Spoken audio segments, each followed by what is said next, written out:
listener production. Hey, it's Antoinette Lattouf with the Weekend Briefing. So, Ziggy Ramo and I first met on the set of Q&A about 5 years ago. And from memory, it was me and him and Barnaby Joyce and, interesting trio. So he is a Wick and South Sea Islander man. He was in his early 20s at the time. And I remember just being taken by his ability to be in a room like that, because it's usually, politician and seasoned broadcasters, it's live TV, and his insights and his passion that he brought to the conversation was just so darn impressive. And as it turns out, he'd already written his first album, but that wouldn't be released for years because at the time the world wasn't quite ready to embrace Ziggy's art and his perspective. He was a powerful storyteller and rapper from his teenage years, and it was after the Black Lives Matter movement gained global attention that he set his words into the world. He's now written a book. It's his memoir, Human, with a question mark, and I have so many questions for Ziggy, which we'll get to in a moment. Later in the show, you'll hear from Helen Smith, who joins me for the weekend list, with a bunch of cool recommendations for you. But first, here's my chat with Ziggy Ramo.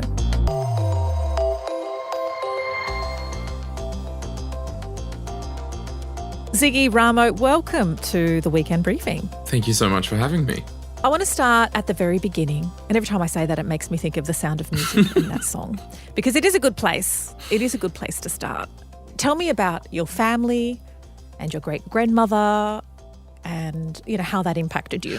3% of Australians kind of have an understanding of my lived experience in that, there aren't that many of us today. And so I was going to say I had a pretty specific childhood in that being part of the 3% and then that father being university educated and a principal, and it gave me a real opportunity to learn and be curious and inquisitive about what's gone on in the last 236 years. And then, very strong, supportive, beautiful mother who instilled in us to just always try our hardest and try our best. I think that all kind of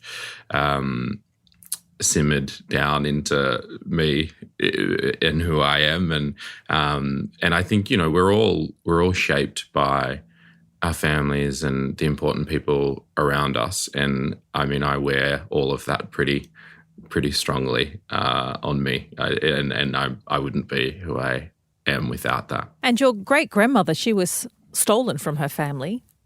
Did you ever meet her? And also your great-grandfather, he was blackbirded, kidnapped and enslaved. Did you have the fortune of meeting them? Yeah, no, I didn't, not firsthand. But they've played such a big part in my life through, I would say, like their strengths and their courage and those stories being passed down. So, without a physical meeting, I still feel like I had the privilege of having them play a very big role in my life. And obviously telling stories and communicating is something you're incredibly passionate about. And you started rapping quite young. Who inspired that, or who were your idols at that time? Yeah, weirdly, my brother was such a big part in that. He was 6 years older than me and very obsessed with music. And so he was kind of showing me what was cool. And him being my big brother was it was like a really big bonding thing. And so when I kind of stumbled into figuring out that I had a passion for music, he was kind of my tastemaker. So he was picking all of the real, I guess, first albums that influenced me, from Mos Def to Lauryn Hill to Kanye West to, but then it was, my parents were really interested in music as well. So we had a very eclectic kind of catalogue and discographies being played in the house, from Archie Roach to Stevie Wonder to, it was pretty far and diverse, which I think, played a very big part in it. Well, you mentioned Lauryn Hill, and I did love the Like a version you did with Christine Anu, and we're just going to play a little snippet.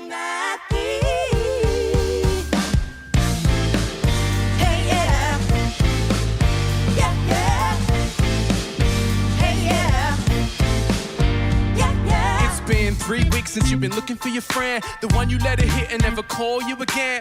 Remember when he told you he was about the Benjamins? You act like you ain't him and give him a little trim to begin. What was going through your mind when you were giving that a 2023 treatment of such an iconic 90s hit? That album, The Miseducation of Lauryn Hill, was played in our house weekly. You know, that was the days of CD players still. So every kind of Sunday house cleaning, that album was just, in constant rotation. And I don't know if you've had this feeling or experience, but art that has like nostalgia attached to it that you keep returning to, like, can change meaning over time as you change. And this song that I just used to love because of the melodies and the flow and cadence, as I got older and older, like the messages started to take on different shapes and I started to understand them in different ways as well. And so I think when I was doing Like a version, I came back to that song and because when you cover a song, you kind of get into the fabric of the DNA of it and explore it in a different way. And yeah, for me, it was just trying to honor something that I love so much, and then trying to bring my artistry to it as well. You had an album that was written and recorded, and you hung on to it for a while before releasing it. And that was a strategic move on your part. Why did you do that? Hindsight probably makes it feel more strategic than like in reality. I was like 20 and had this album about like systemic oppression and the dense history of colonization in our country. And so when I was walking into label meetings, no one was really jumping up and down being like, oh my God, this is... You're like, Gary, Steve, I don't get it. Why don't you want this album? Well, I mean, I write about this in the book.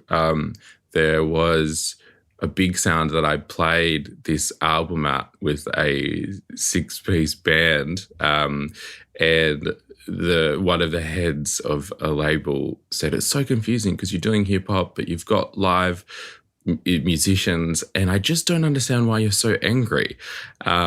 And that was kind of the sentiment of what was going on when I came in with that album. And I think there was a lot of people that understood the art of it, but they didn't understand where it fit and how it fit. And as a young emerging artist at that point, it was really difficult because it's like the music business. And so like I had spent the large majority of my early career just learning the music side of things and my artistry. And then there was this whole other side of like you make it and then you have to find out how to put it out and what it is to kind of turn it into, you know, like getting an ABN and paying taxes and like paying yourself super because you're self-employed and there's like no safety net. So what year was this when you had it and couldn't find a home for it? Yeah, so I wrote it in the end of 2015, start of 2016, and then I had put out 3 songs as an EP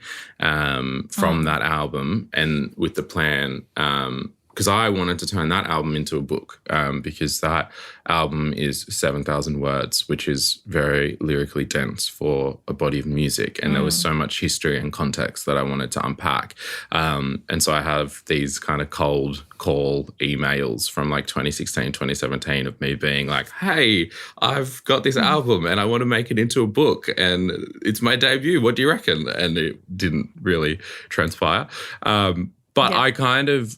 that being in 2015, 2016 and me being very clear in what I was trying to do, it somewhat put me on the outer where I just had time and space to really learn who I was and what was important to me.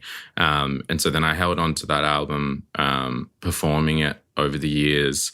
And then in 2020, with the murder of George Floyd, the world and Australia started having a conversation about Black Lives Matter. And it was a very interesting thing because at the time it felt like, and from our leaders, there was a sentiment of like, let's not make American problems Australian issues. And that was a really interesting thing to hear. Sorry, I didn't mean to laugh. That was more. That was more a scoff at like, these things just are so far away, and we can't comprehend how they would happen here. Yeah, totally. And that was, Scott Morrison had recently also proclaimed that Australia didn't have slavery, and and all of that stuff was in direct contradiction to my understanding through what I had lived. And so it felt like, as everyone was either saying that they mattered or trying to distance themselves from it, it felt like we needed to have the conversation within our context. And I felt like I had this kind of 4 or 5-year-old album that was doing that. And it just felt like, well, there's no point in waiting anymore for a label executive to understand what I'm trying to do. I just have to do it. So then I released it independently and got on with it. Yeah, great. And how was it received by audiences? Were audiences now ready to hear your music and to hear your pain and journey? It's been a really interesting thing because it's not that in 2015 that there weren't people ready to hear it. It was just as an industry and as an artist who thought I needed the industry to support and understand me, it was really hard to put in a box, because as well, right? Like, the reason why we're sitting down and having this interview is because I've written a book, which is also an album, which is also an art exhibition. As artists, like, I think our role is to stay honest and transparent and try and get to telling these true things regardless of the medium. And that was not really something that was very understood when I came in. But there was always, from an audience perspective, from the moment I was telling things that were honest to me, I think there was always people that found reciprocated and could connect to the authenticity of what I was telling. In a specific question, I think 2020, there was a more willingness to engage with it because we'd all went out there and publicly said that Black Lives Matter. Well then we got to make good on that and look at our own backyard before we start kind of, waving fingers at overseas. So you've written this book, Human, with a question mark. Yeah.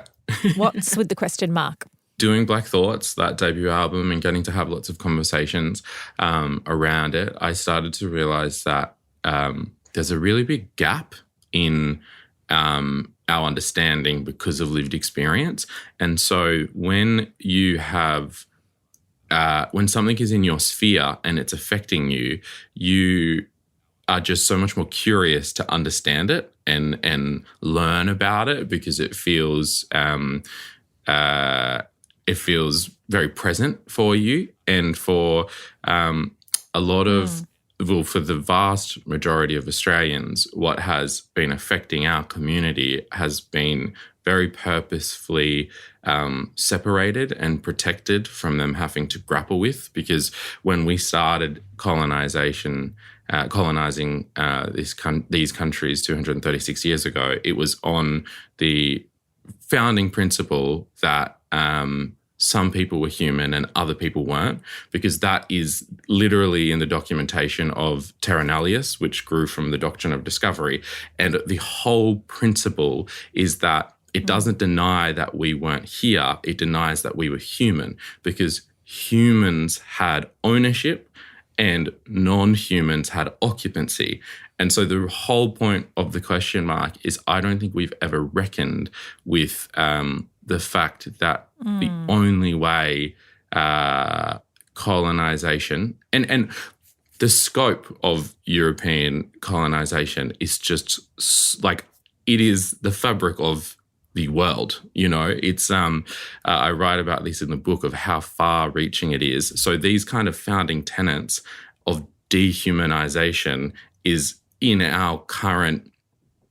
It is what our current systems rely on, and my whole idea is to try and bring us to the root versus the symptoms, because the symptoms within our community is high rates and disproportionate rates of incarceration, or youth suicide, or gaps in life expectancy, low education outcomes. Like, they're all the symptoms of being dehumanized, but then we focus on the symptoms, but we don't focus on the root cause. So then new symptoms just appear, because when you continually dehumanize a group of people, it doesn't matter if they kill themselves young, or they die because they have bad health outcomes, or they get locked up and get killed in custody. Like, there will always be a symptom that will manifest itself when you have been dehumanized for 236 years.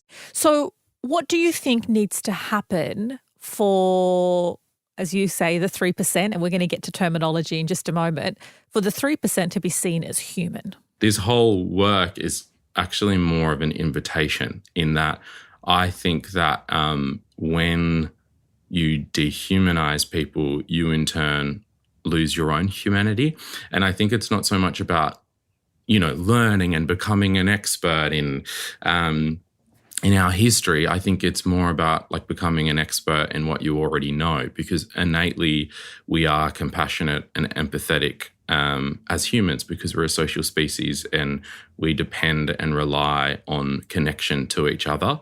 And I think it's actually just taking away the smoke and mirrors and our biases of who we see worthy of being human, and starting to actually just acknowledge that we're all human. And until we can acknowledge that, I think we will just keep hurting each other.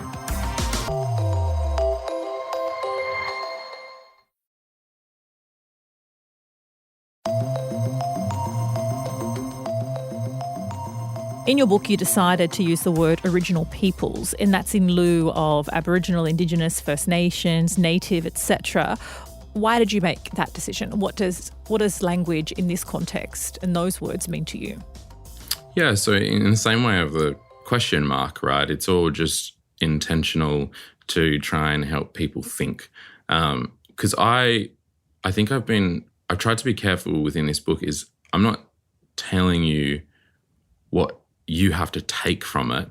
This is just an exercise in understanding and trying to share, in that you've probably, the vast majority of people, never questioned, why do we call Aboriginal people Aboriginal?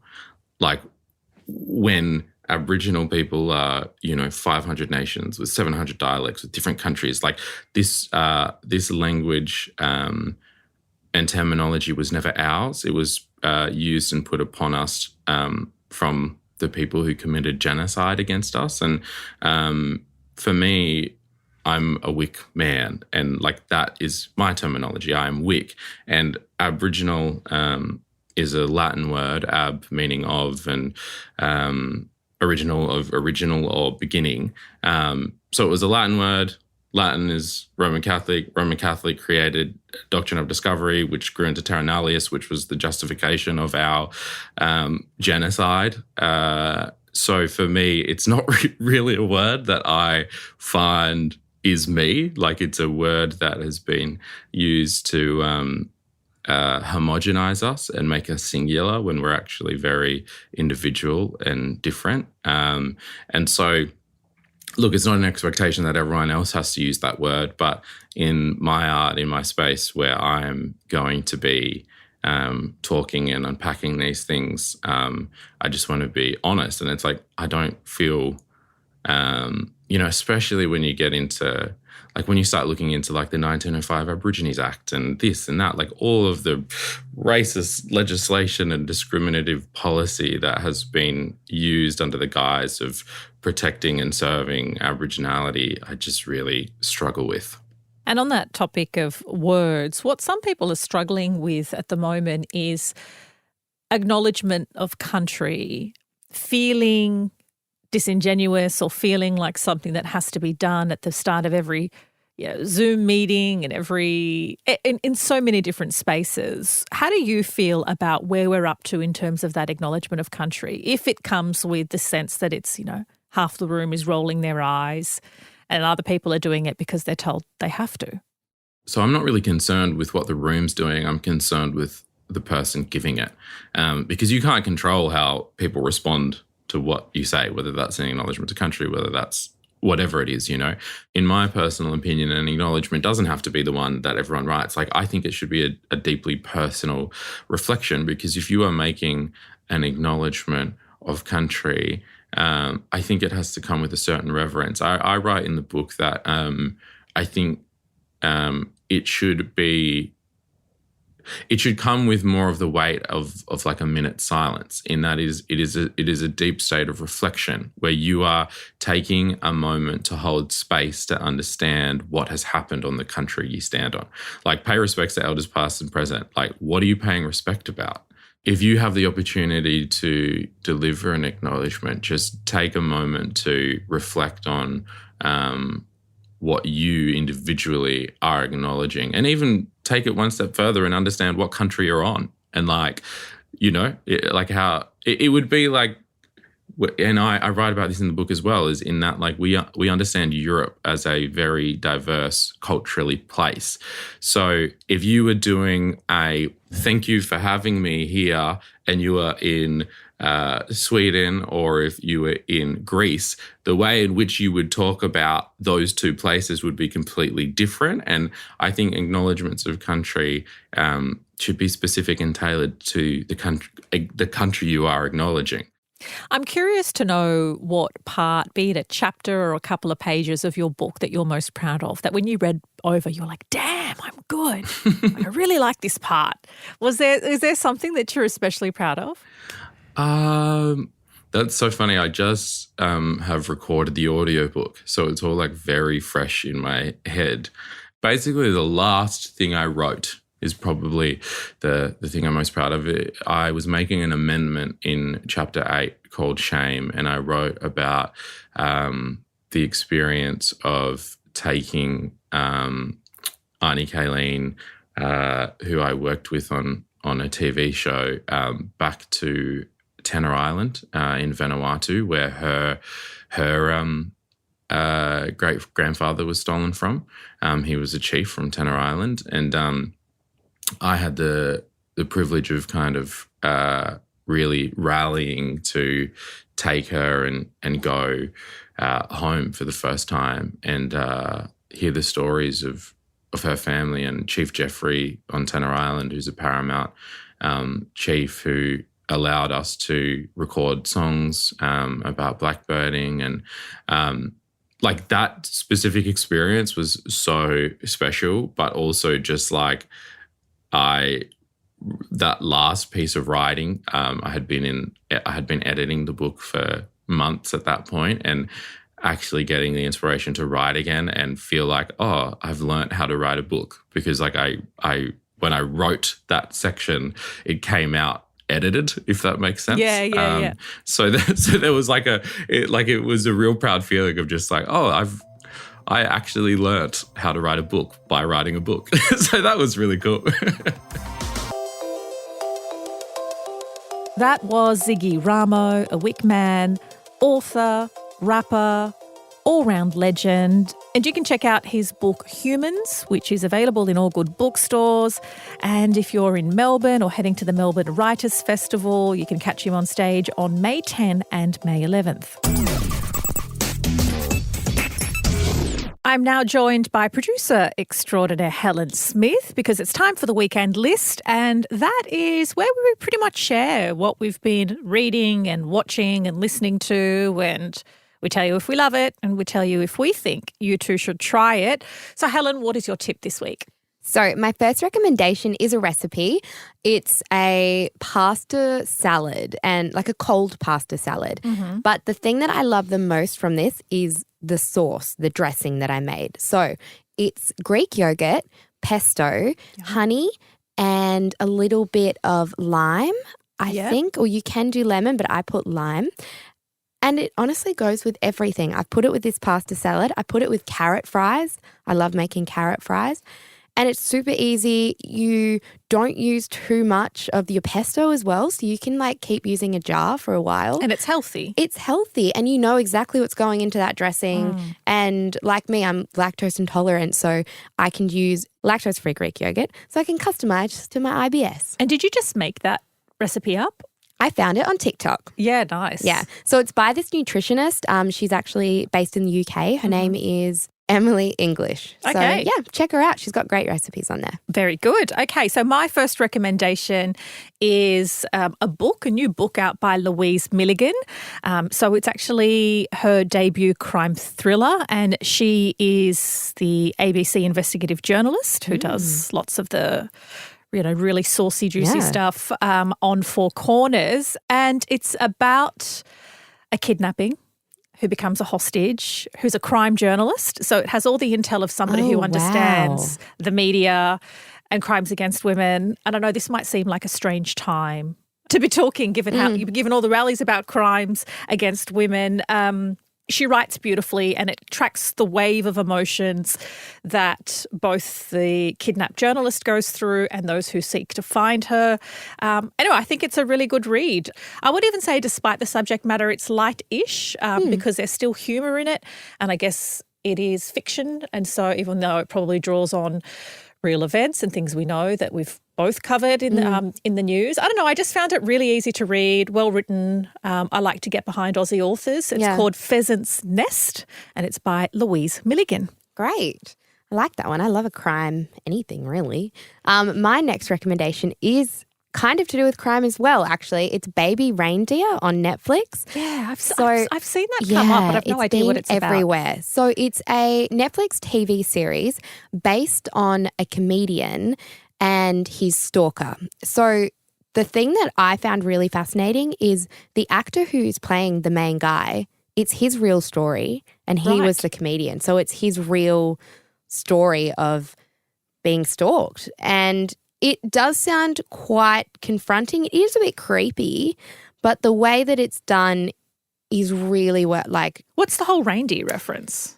She calls him Baby Reindeer, and you'll find out why in the series. But yeah, he's a Scottish actor, a Scottish comedian, and it really journeys his whole life, how he got into this situation and what kind of happens at the end. Is it funny?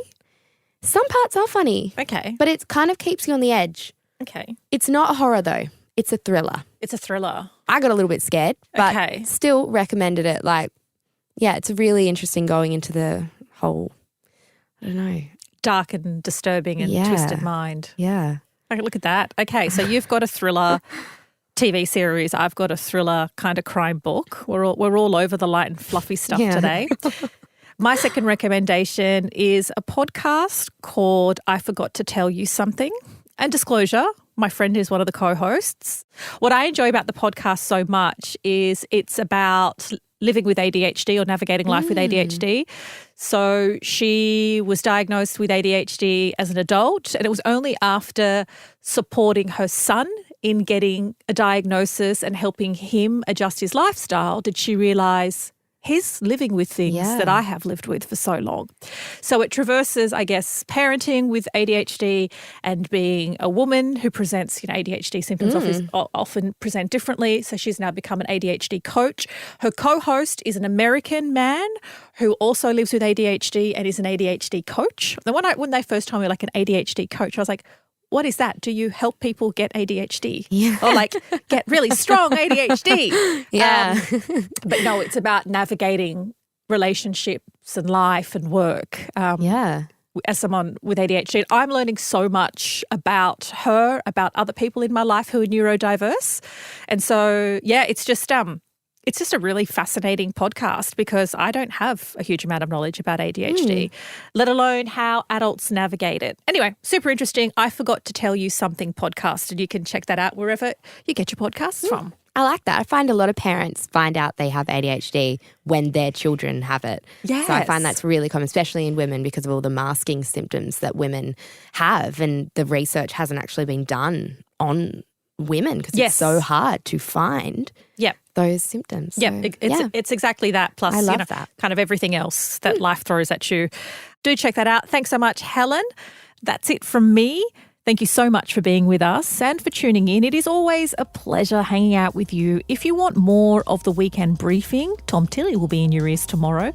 You can also find us on the Listener app. You can download the Listener app in the App Store. Follow us there. Otherwise, you can follow or subscribe wherever you get your podcasts from. And why not give us a rating and a review for this interview with Ziggy Ramo? And if you're feeling super generous, why not review and rate every episode?